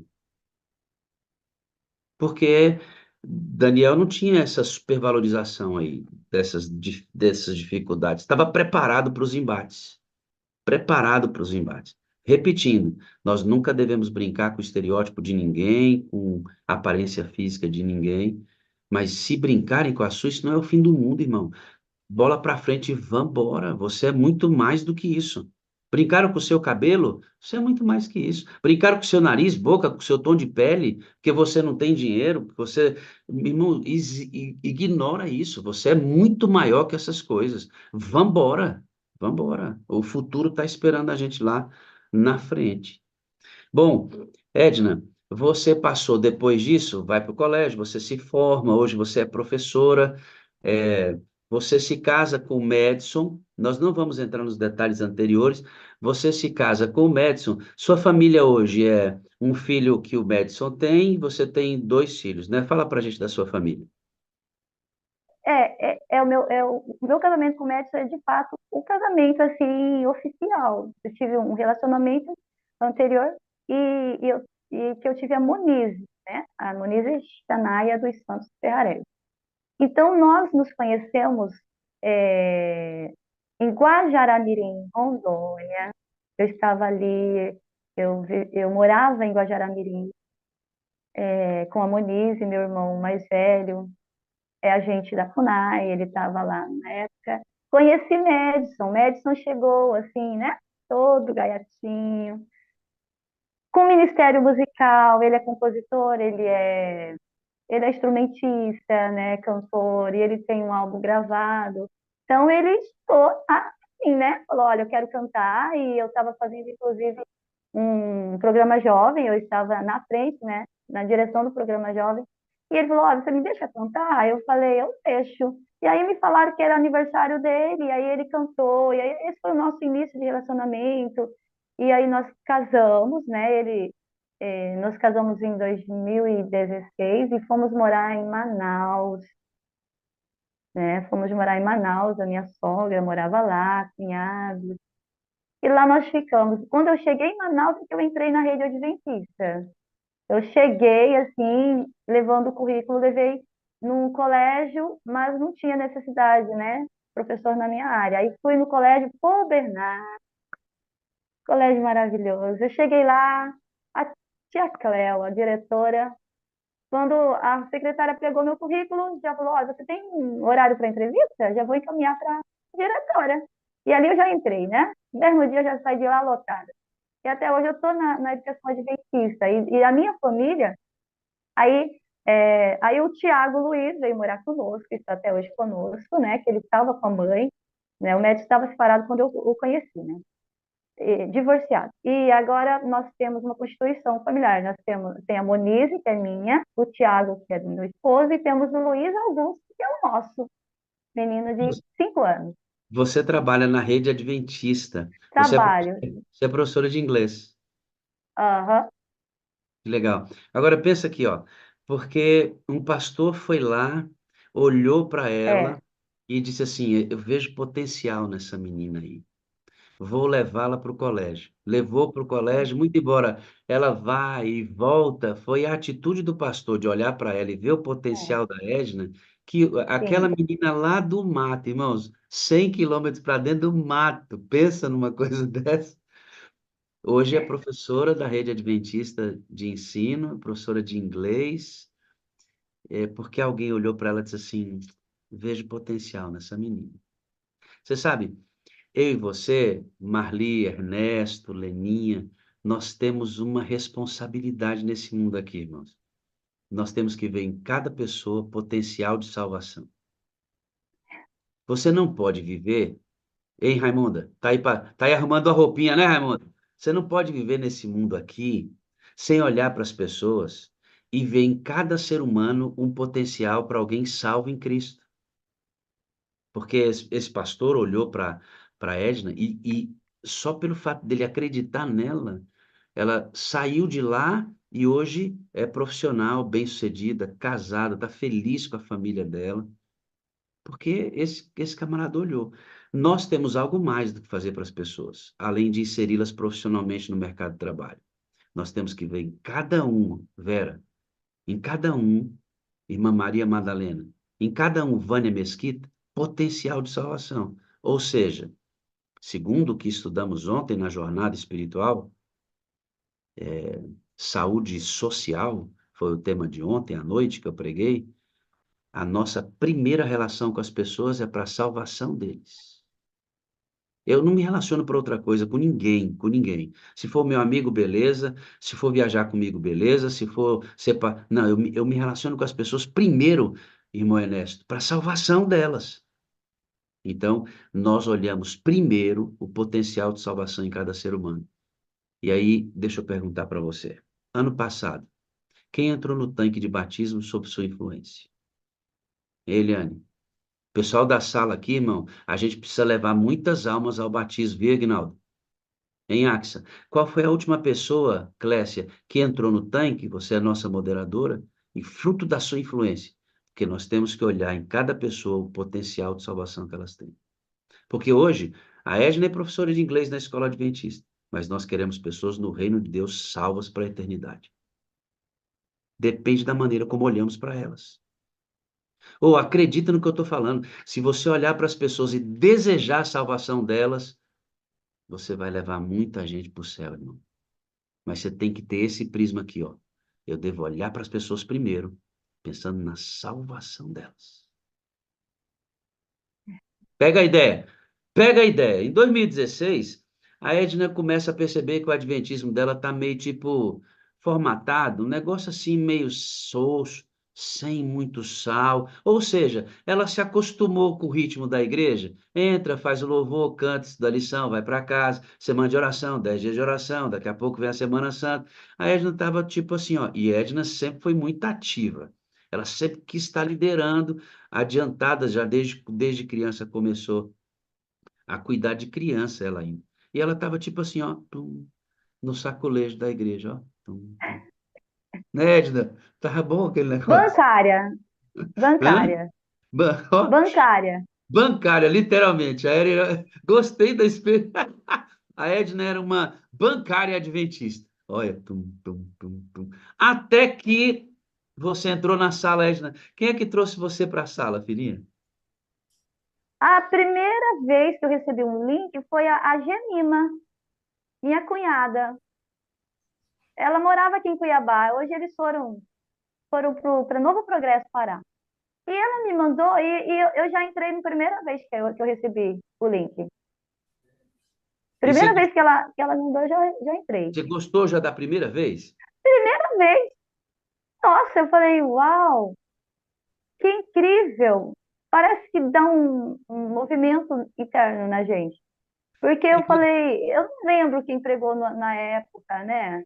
Mas eu fiquei muito animada, eu falei, eu vou aprender mais, porque o que eu queria, e eu já estava buscando, é que Deus me aquecesse espiritualmente.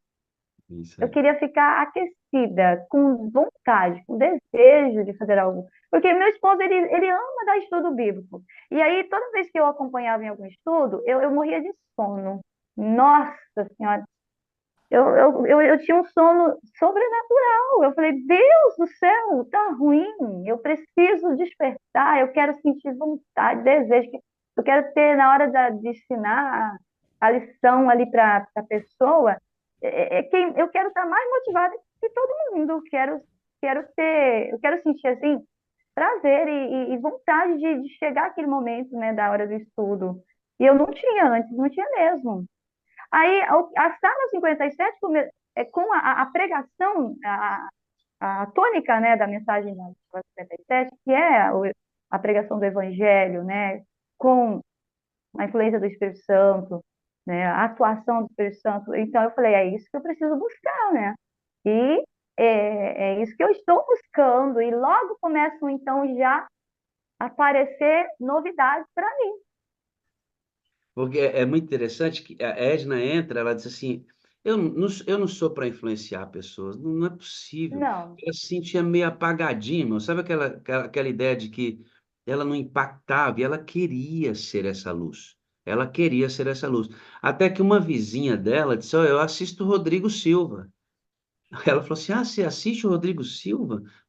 Que beleza. Então vamos estudar a Bíblia?" Aí começou a acender isso em você, né? Você deu estudo bíblico, você disse que desde o primeiro estudo tu carregou a mulher para a igreja logo de cara. ô, pastor, porque assim, a Edneia, minha vizinha, a gente já tinha uma aproximação, eu ia lá, né, tipo, só em conveniências, né? Aí, quando ela falou, olha, o Rodrigo Silva, ele é da sua igreja? Eu falei, é da minha igreja, sim. Mas e aí, você quer estudar mais? Quer aprender temáticas, né, que você não conhece ainda? Ela, quero. Edneia é uma menina, é uma mulher que, pastor, eu vou falar algo assim sobre a questão de estudar a Bíblia com as pessoas, para a sala 57, para esses milhares. O estudo bíblico, ele primeiro tem que te impactar. Por mais que você já estudou 100 vezes o tema do perdão, o tema do batismo, mas aqueles versos que você está lendo para o seu amigo, eles têm que ser novos para você.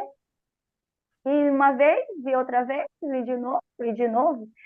Porque eu sempre falei para a Edneia, eu ensinando você, parece que eu é que estou aprendendo pela primeira vez. E quando eu comecei com a Edneia a estudar a Bíblia, eu falei, vamos para a igreja. Porque uma questão que me incomodava é ir para a igreja sem ninguém. Eu falei, por que eu estou indo para a igreja se, se a maioria dos temas que já estudamos lá, eu conheço? Sabe quando o crente fica assim, eu já sei tudo? E você vai lá e é como se o potinho das suas mensagens já está cheio. E não tem mais onde caber. Você encheu e você ficou que nem aquele baiacu, né? Tá cheio. Não sabe mais o que fazer. E aquilo fica muito monótono. Aí, quando eu comecei a pensar, eu tenho que ir para a igreja, mas eu preciso levar gente comigo. Eu preciso sentar perto de alguém que não conhece. E aí, por isso que a minha motivação foi assim, eu vou levar a Dinéia.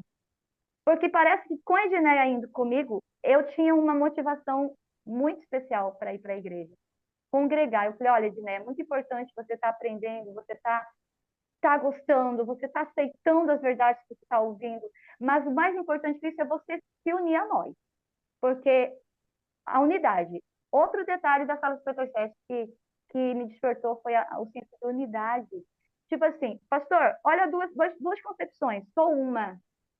Olha a outra concepção, somos um. Entende? Então, o somos um é a lei áurea do cristão, porque foi o que Jesus pediu para Deus, que eles sejam um. Então, a unidade é essa, você tem que estar junto, você tem que estar lá. Falei, né? Você está aprendendo? Vamos para a igreja, porque lá você não vai ter só eu como referência. Lá vai ter alguém que não é tão simpática como eu. Lá vai ter alguém que tem um dom de oração e já vai te conhecer e vai orar mais por você. Lá vai ter uma recepcionista que vai te abraçar. Então, você não vai ter só eu na sua vida. E talvez eu, com a minha imperfeição, posso não suprir tudo que você precisa. Então, dentro da igreja, você vai ter outros seres, apoio, porque a igreja é para essa unidade, né? Embora nós adoremos a Deus, embora nós aprendamos ali dentro, mas a unidade que a igreja proporciona é que fortalece a gente e nos dá aquela convicção para resistir no dia da adversidade, né? Porque aí eu tenho meu irmão, eu oro pelo meu irmão, eu vou à igreja porque eu quero encontrar alguém lá, eu quero ver um rosto, eu quero sorrir para alguém. E a Dinéia abraçou a causa e ela nunca mais parou de ir. E assim, eu ainda não tinha uma frequência muito boa, né? Mas sábado. E aí depois eu falei, eu vou perder para a Edneia? Eu não vou, não. Eu vou também. E aí a gente agora, né? É uma para outra. Vamos para a igreja hoje? Vamos a pé. Pastor, é a Ela pé. foi batizada. Foi batizada. Ela nem tinha concluído, ela estava concluindo os estudos, né? Mas os temas que faltavam, como a gente estudando, a gente nunca fica limitado ao tema, a gente avança para frente, para trás, e às vezes acaba incluindo temas que vai ser falado depois, mas ela já estudou. E aí o pastor Gilberto falou, não, ela está pronta, vamos batizar. E a Nicole também entrou, né? Que a filha dela estudou junto, uma adolescente maravilhosa, linda, linda, linda, linda. E a Nicole, profissional do vôlei, no auge da carreira dela aqui no Cuiabá, e ela deixou tudo, e veio para o batismo, foi para as águas, e as duas aqui, elas me alimentam, assim, no sentido da motivação, e assim, é muito recíproco. Vou Estudar te a Bíblia com lembrar, alguém é recíproco demais. eu vou te lembrar um episódio. Jesus chega no poço de Jacó e ele manda os discípulos comprarem comida e eles vão para Samaria. Quando a mulher do poço de Jacó chega, ele tem o diálogo com ela, vai embora. Os discípulos chegam com a comida. Ele diz, mestre, chegamos com a comida. Ele diz, minha comida não é essa que vocês trouxeram. Minha comida é fazer a vontade do meu Pai. Quando ele fala isso, ela vem vindo com as pessoas que ela já evangelizou lá. Então, a vontade do Pai para Jesus é alcançar pessoas como a mulher do poço de Jacó. Ele se alimentava espiritualmente disso. Sabe por que que a igreja não tem muito sentido para muita gente? Porque vai sozinho sábado após sábado, domingo após domingo, quarta após quarta, vai sozinho para a igreja. Não tem ninguém atrelado que esteja se alimentando da sua vida para conhecer a Cristo. A igreja é uma coisa muito importante, o corpo de Cristo é muito importante. Nós não podemos viver sem isso. Só que se eu for para lá sozinho, culto após culto, não vai resistir. Você não vai resistir. Presta atenção aqui, você que é adventista, que está aqui comigo. Cristianismo só tem sentido quando compartilhado. O primeiro lugar que você Desaguar. compartilha o cristianismo é na sua casa. O segundo é na sua igreja. Terceiro, aí você vai para a escola, faculdade, onde você mora, o bairro, etc. Mas se você não compartilhar, escute aqui, sabe por que que é monótono? Você ouve lá o sermão, Deus ainda, pelo Espírito Santo, consegue chegar ao seu coração, você é impactado com aquilo, volta para casa alimentado, mas como você não deságua isso em alguém, você não compartilha, você volta para a igreja no mesmo estado anterior. O Espírito Santo nos reaviva, amados. Olha para mim aqui, para você compartilhar o evangelho com outros. A Edna tocando num calcanhar de Aquiles de uma grande maioria esmagadora de adventistas do sétimo dia, e pelo amor de Deus, não pode ser a realidade dos membros da sala 57. Não pode. Se você diz que assiste a Sala 57, que você tem buscado o Espírito Santo, você tem que aparecer com gente na igreja. Não tem jeito não, irmãos. Não tem jeito não. Nós vamos atrair pessoas.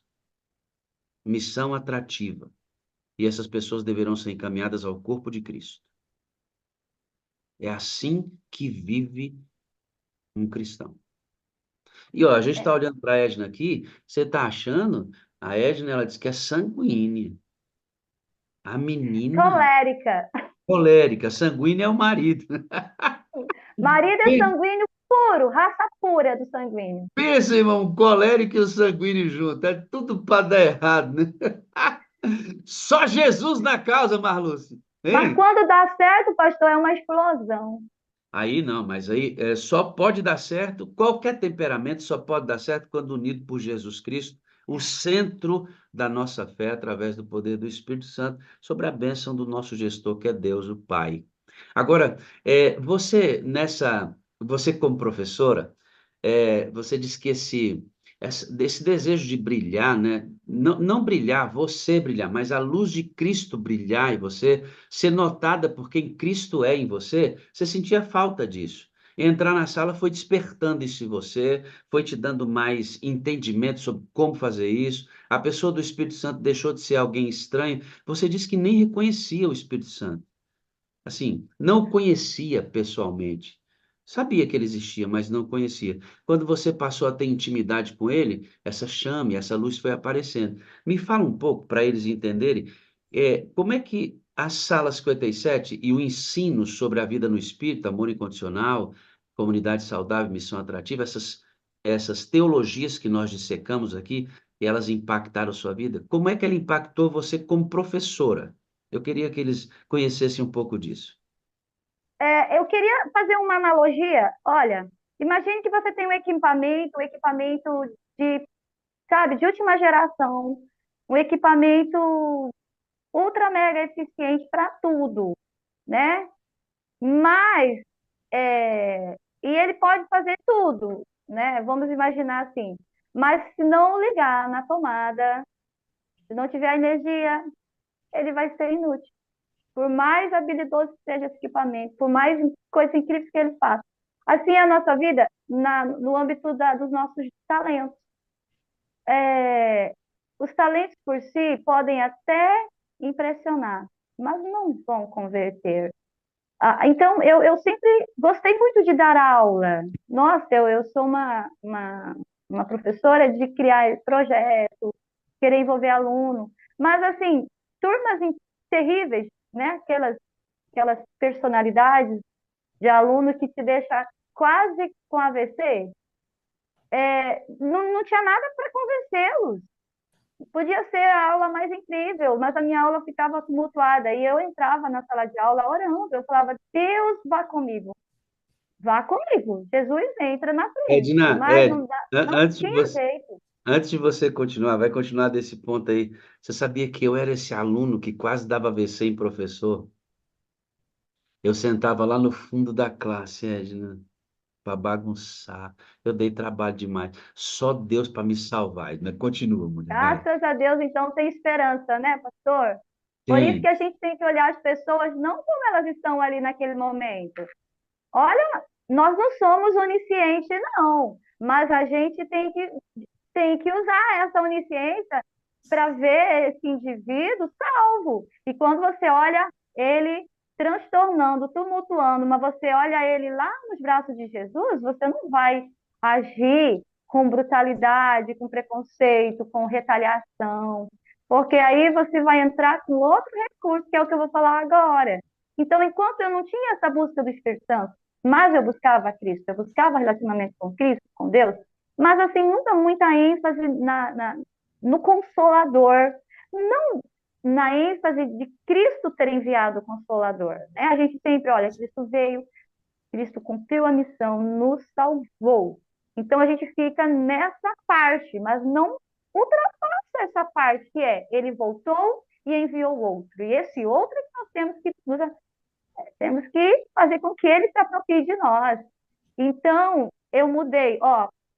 Eu acho que teve uma mudança muito significativa na minha imagem como professora, não para me engrandecer, porque por que que eu queria ser influente? Porque que sentido faz um professor passar uma vida inteira numa sala de aula e o seu aluno não levar um legado, seu aluno não ter uma mudança de vida?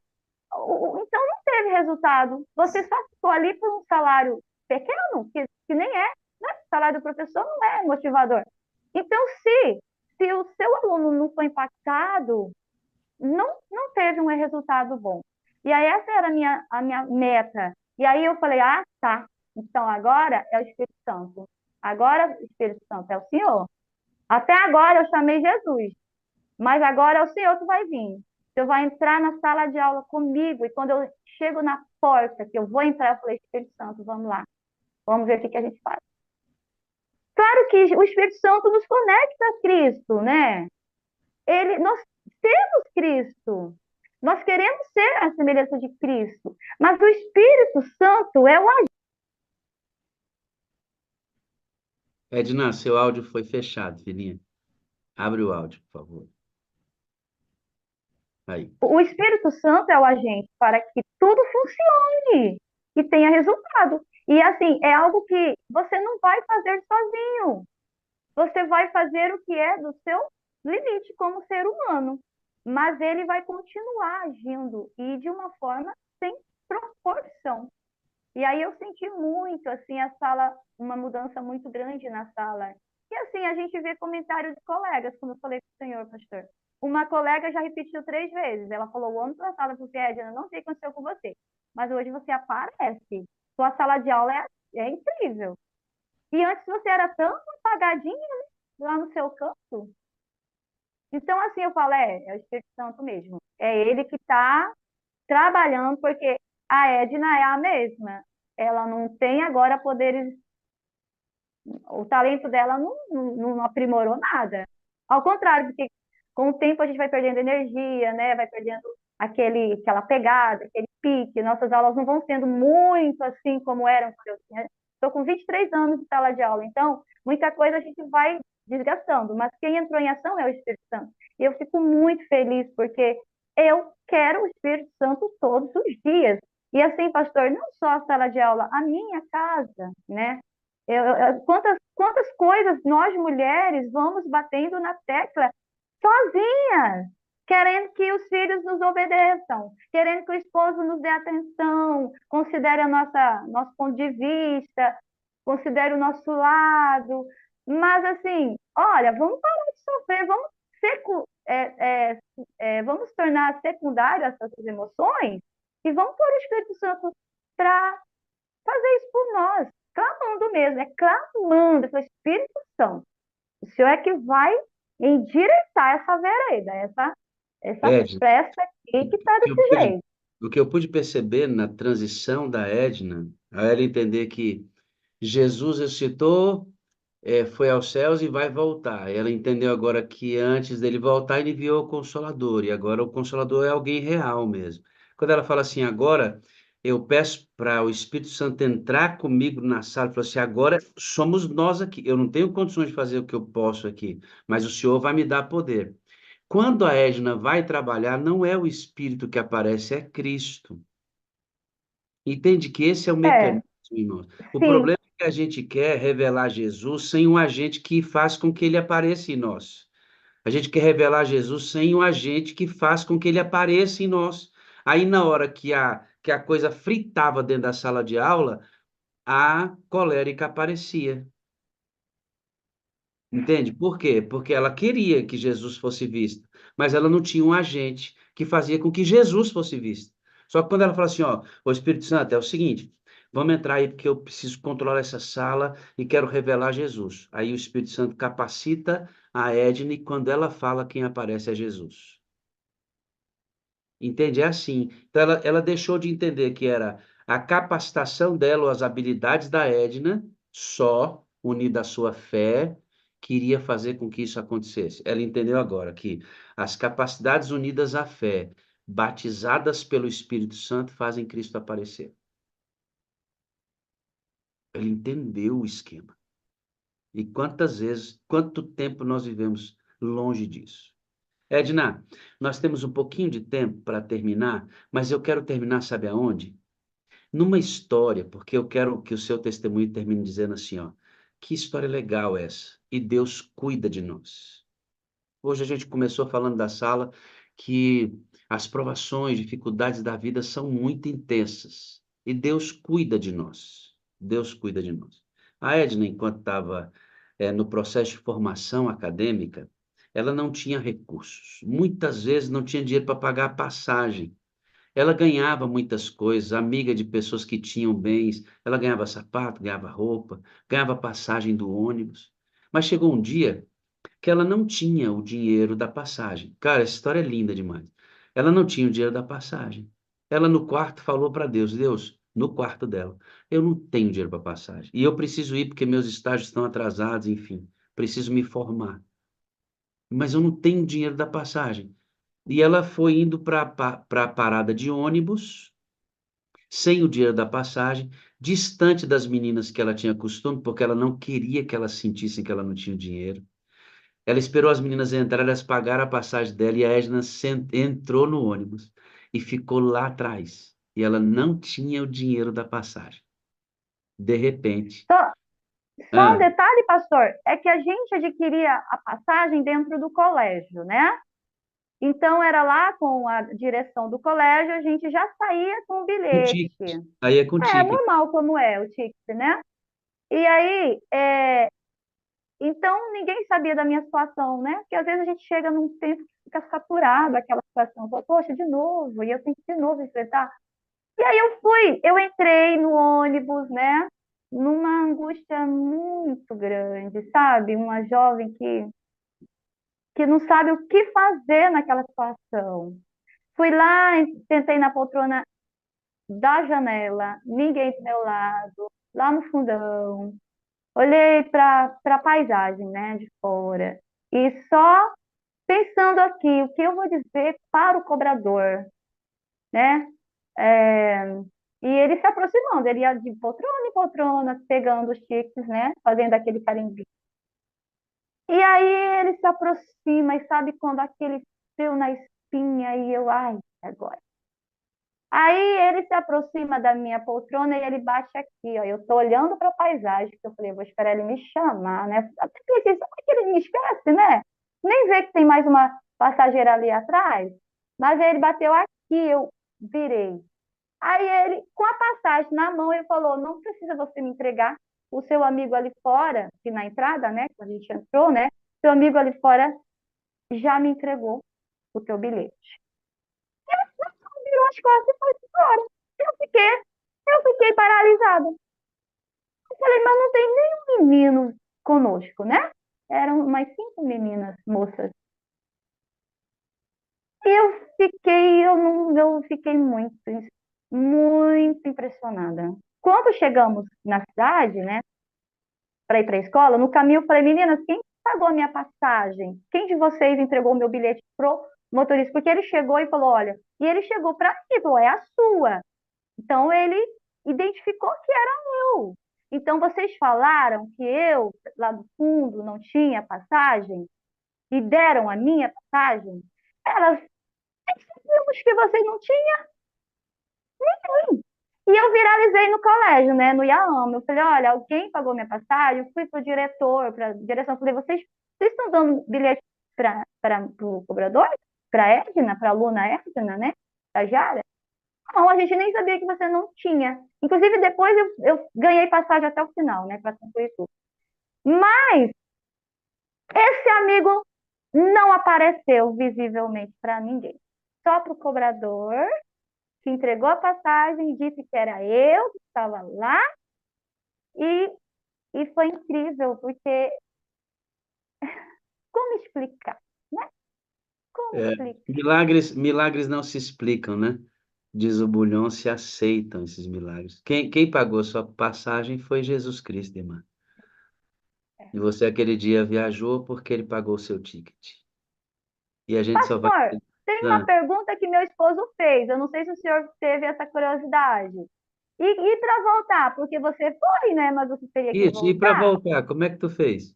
Olha, Depois desse episódio, eu falei, bom, se Deus resolveu a minha ida, ele resolve a vinda. Eu vou dar aula. E eu tinha que me concentrar, eu estava fazendo estágio, tinha que ser bonito, que a gente tem que ser aprovado. Eu falei, eu não vou nem me preocupar com a volta, né? Deus vai dar o seu jeito, porque ele já resolveu a minha vinda. E aí aconteceu que quando a gente saiu do colégio para ir para o ponto de ônibus, nós perdemos o ônibus.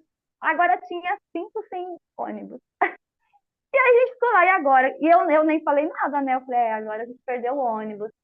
E agora? Voltar para o colégio, já anoitecendo. Passou uma caminhonete do colégio e colocou a gente em cima. E voltamos. E depois Pa- daquele dia, a gente. O senhor pagou a volta também. Que Aí todas fomos abençoadas. Elas mesmas falaram, Edna, você já recebeu a passagem do seu anjo para vir, e agora para voltar ele deu para todas nós, que nenhuma de nós precisamos gastar os nossos bilhetes. Economizou para o próximo dia. Como eu disse, se eu for contar a história da Edna aqui toda, a gente leva a manhã inteira, porque isso aqui foi apenas um recorte. Muita coisa do que ela me disse ficou para trás, porque a gente vai cadenciando aqui no tempo. Edna, 1 minuto, o que a sala representa para você? Ela representa várias situações. Ela representa, em primeiro lugar, uma multidão em busca do Espírito Santo e que a gente tem o senso de pertencimento. Aqui a gente tem um vislumbre da eternidade, o que é ser um com o mesmo propósito, porque quando eu entro na sala, a gente não se sente mais só, porque é diferente quando nós fazíamos aquelas jornadas, e aí você se levantava sozinha para meditar, orar, e ali você ficava sozinho, né? A gente ainda faz isso, mas a sala 57 nos dá esse agrupamento com um único propósito e traz muita alegria, muita satisfação. O Bom Dia com Alegria é contaminante, é de fato. Começa o dia assim, diferente, diferente. Depois do Bom Dia com Alegria, a gente já quer fazer alguma coisa que não seja tão comum, que seja algo assim que vá fazer diferença na vida de alguém, na nossa família, na nossa própria vida, até que Cristo volte e essa multidão fique juntas, todo mundo junto e misturado com um único sentimento, né? Nós, Ellen White, Abraão, Jacó, os mártires, os futuros, né? Talvez ainda vai ter, e Cristo, né, no centro. É isso que essa ala representa. Falando em bom dia com alegria, deixa eu dizer para você que eu amo você, eu preciso de você para ser feliz, você é a parte visível de Deus e eu creio mais em Deus porque você existe. Já chamei a Leila para cá, que a Leila é a dona do nosso bom dia com alegria. Edna, olha, não tenho como agradecer, correu tudo bem o nosso testemunho, você foi excelente no que combinamos, conseguimos quase todo o seu conteúdo, porque você foi muito precisa nas informações. Muito obrigado. Deus te abençoe ricamente, viu? Podemos orar. Amém, pastor. Amém. Em nome de Jesus. Pastor, eu amo o Senhor e toda essa multidão. Amo meus vizinhos, minha igreja, minha família, meu núcleo, né, mais forte aqui da sociedade, que é minha família. Amo os interessados que estão estudando comigo e vocês são a parte visível de Deus. Eu creio mais em Deus porque vocês existem. Amém. Louvado seja Deus por isso. Vou fazer uma oração. Somos uma grande família da madrugada, né, Leila? Bom dia. Bom dia, meu pastor. É sim. Que testemunho, hein? Mais um. Mais um, né? Todo dia tem uma bênção aqui, né? Vamos orar. Pai eterno, obrigado, Senhor, por tudo que vivemos aqui. São 3 horas de culto. Parece que nem é tudo isso. Passa muito rápido. Nós te agradecemos por mais uma sala, por ter abençoado e chegado ao coração de tantas pessoas no Brasil e no mundo inteiro, agora e depois, com os milhares que ainda virão. esta reunião. Toma-nas em tuas mãos, guia-nos, Espírito Santo, para onde o Senhor quiser, dentro do planejamento que fizemos juntos já hoje pela manhã. Em nome de Jesus. Amém, amém e amém. Lerinha, obrigado, Edna. Deus te abençoe com graça e paz. Um grande abraço para o Madison, para a sua família, tá bom? Leila, você já tem os poderes. Nós podemos abrir, e eu acho que eu ouvi um bom dia com a alegria Gente, daqueles não, aspectos. deixa eu só contar uma novidade rapidinho. Conte agora. 2 batismos juvenis daqui do PG, daqui de casa. Aí sim, PG batizando da moderadora da sala 50. É isso que eu estou falando. A gente dá fruto, irmãos. Dentre outros, pessoas para o reino de Deus. Bom dia com alegria para você. Bom dia, com alegria. Bom dia, Dia com muita